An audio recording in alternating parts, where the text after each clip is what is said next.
weeks ago, a friend of mine, Jesus, aka Chewy, sent me a game that made me do a double take. It was Drunken Robot Pornography. At first I saw the title and I was like, what the hell are you sending me? But he said he saw it on the autumn sale and that it should be a funny game and that I should review it. So, here we are. Now, let's see what this game is all about. He said it was Burlesque. Let's see if he was right about that. Made by Dejabon Games, it was originally going to be titled Giant Robot Pornography. This name spawned an April Fool's joke where the story given was that you would be a giant robot and then your mission was to destroy the life of Penelope Raindance, crushing her dreams of being a neurosurgeon. By the way, she's only in the first grade. Charming, isn't it? That plot was the April Fool's joke, but 2 years later we found out that the robots were oh so real. DRP was inspired by Inigo Rage, which was inspired by Robotron, Smash TV, Quake 3, and Tribes. How inspiring. Before you even start the game, you get treated to the theme song to the game, which is amazing since you get treated to a hilarious song that also has a pretty good beat.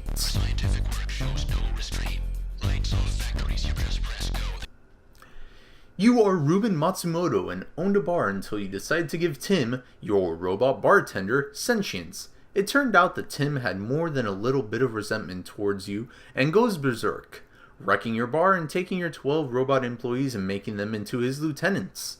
He then goes on to destroying Boston with thousands of robot drones, and it is up to you to take them out with your 3D printed jetpack gun combo. You are joined by Suit, your suit that protects you from some damage and also has sentience. It seems that Ruben is a bit over obsessed with giving things sentience, especially when it isn't necessary. Suit is also engineered from a starfish, since, you know, other robots have gone crazy. All the while getting pestered for an interview by a reporter over voicemail.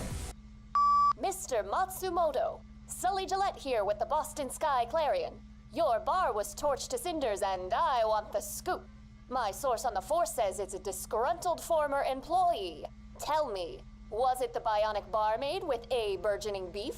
The careless cook with a malfunctioning microwave? Or maybe you just needed a nice fat insurance payout? Call me. At the level selection point, you get a few sentences of story and some dialogue from Ruben and Suit. The story isn't necessary, but it is always fun to read and makes it a bit more immersive. That and it gives you a bit of an idea of how the level is going to be. It is a very bright and colorful game, and its design is great since it would be awfully hard to see all the robots if it was a realistic, great cast game. You are thrown into the game rather than being given a long intro sequence, which lets you decide if you want to go straight for the story or go straight into the shooty. All the levels have a great music track and get you amped up for the robot destruction about to go down. Each of the robot enemies are also very colorful and are ranked in hitting power by color. The bosses in this game are called Titans, and for good reason. They are large, imposing, and oh so rightly called Titan. Their sizes can range from being about 5 times as large as a standard drone enemy to being the size of a space station. The game operates on a level selection and clear system. The timer doesn't start nor do the enemies start spawning until you either shoot or pick up a power-up, which is very nice. You are given a time limit and objective per level. Having a problem with a certain level? Hope you like the music track for that level because you're going to be living there for a while. Drunken Robot Pornography promises 3D bullet hell, and unlike DiGiorno, it delivers. Each level gives an objective, which usually consists of running around the course with the aid of your jetpack and avoiding damage. And what kind of damage is that exactly? Well, there's bullets, suicide drones, snake drones, vertical lasers, horizontal lasers, more bullets, diagonal lasers, tracking missiles, targeting lasers, dirty bombs that ruin the area, and more bullets. Did I mention the bullets? While dodging, you have to stay mindful of where you're going, which is not the easiest. The jetpack helps you move around, but it has limited fuel that regenerates when not in use. The best way to use it is by feathering the jump button, but it is inevitable that you are going to fall off of the map at least a couple of times, which is fine. When you fall, Soup brings you back into the game map in exchange for a 5-second penalty. Due to this, most of the time you'll fail a level thanks to timing out rather than getting killed by the robots. Destroying the drones is easy enough, however the Titans tend to be a bit more resilient than their puny counterparts. Luckily, there are power-ups in this game. For your gun, you can pick up Rapid Fire, which raises your rate of fire, Triple Fire, which triples your firepower. Splinter Shot makes each of your shots split into 2, adding more coverage area. And Heavy Shot makes each of your shots pack a bigger punch, so these basically do what's on the tin. Then there are other power-ups which help you stay alive longer, such as Health and Invulnerability.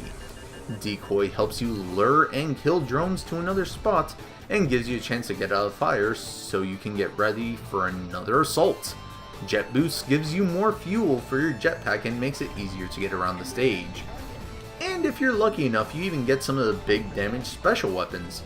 First off, there's a Smart Bomb, which makes an explosion from where you currently are and doles out the hurt to the robots that get caught up in the blast. Then there's the Glowing Rainbow Cannon, which summons a large rainbow laser to the location where you are currently standing and starts a pulsing and very powerful hit to anything in the area. So pretty, so shiny, so deadly. Beware, the power-ups for a level are in predetermined spots and are limited by the level, thus you only get what the level designer wanted you to get. Now, with all these cool power-ups, you probably think it'd be pretty easy to kill the Titans, right? Wrong! The Titans are made up of many pieces, and the only way to kill them is to destroy the core. In order to do this, you must destroy them from the outside in. You will know when you are shooting the right spots when it starts to glow red. It's possible to shoot off a segment closer than the very ends, but it takes more shot and usually a power-up or two for it to start to damage it. Although shooting the ends makes it a lot faster to kill them. Killing the Titan results in a large, satisfying explosion. The Titans also make a lovely platform.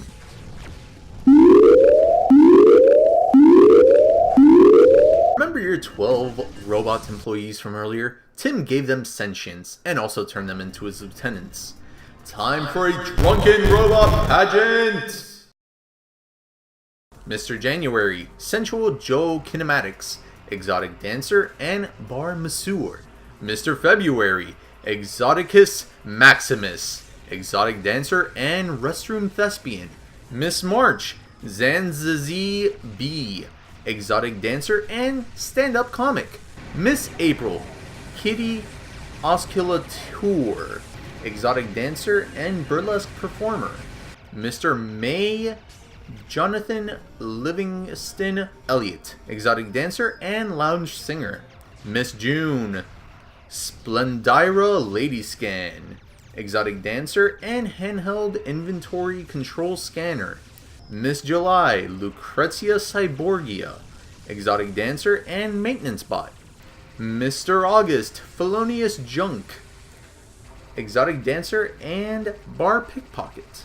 Mr. September, Bangalore Wednesday, Exotic Dancer and Exotic Dancer. Miss October, Bon Bon Slinkytron, Exotic Dancer and Waitron Tron. Mr. November, Yum Squiddy Rumsfield, Exotic Dancer and Short Order Cook. And finally, Mr. December, Mubadiah Jones, Exotic Dancer and Dairy Consultant. Not to mention all the custom Titans you can face in the workshop from other players. Now let's have a round of applause for our beautiful contestants. And finally, there is Tim, your old bartender robot. Your old buddy, friend, pal, and the worst thing possible happened to him. He gained sentience and... Tim, you got fat. But his fight is different than the others, and this one takes place in... space. And the stage is... Tim's fat body. Remember how I said that if you fall off, you only suffer a 5-second penalty? yeah, this level is different. If you fall off, it's game over. So yeah, taking them down is kind of a pain in the cybernetic butt. All in all, this game gets my rating of malfunctioning bartender AI out of 10. This game was a lot of fun, but it did have some issues with the controls. Unfortunately, at times the controls felt a bit too slippery and the floor was more like ice than anything. Also, something that was really difficult to control was where the landing was going to be. The jetpack is cool and all, but jumping, shooting, dodging, and jetpacking, one of these things are going to suffer, and it's usually checking to see where you're going to be landing. So the game is just like a malfunctioning AI for your robot bartender. Good idea, but needs a few more tweaks in order for it to be perfect. So, until next time guys, bye bye. Hey guys, if you enjoyed this video, you should probably click down there to subscribe, or you could click around here for one video, or maybe somewhere around here for my previous review. Maybe somewhere right there, or maybe I'll have them flipped, I don't know. We'll find out later, or you guys will know for sure. Anyways, hope you guys enjoyed. Be sure to give it a like, and have a blast. See ya.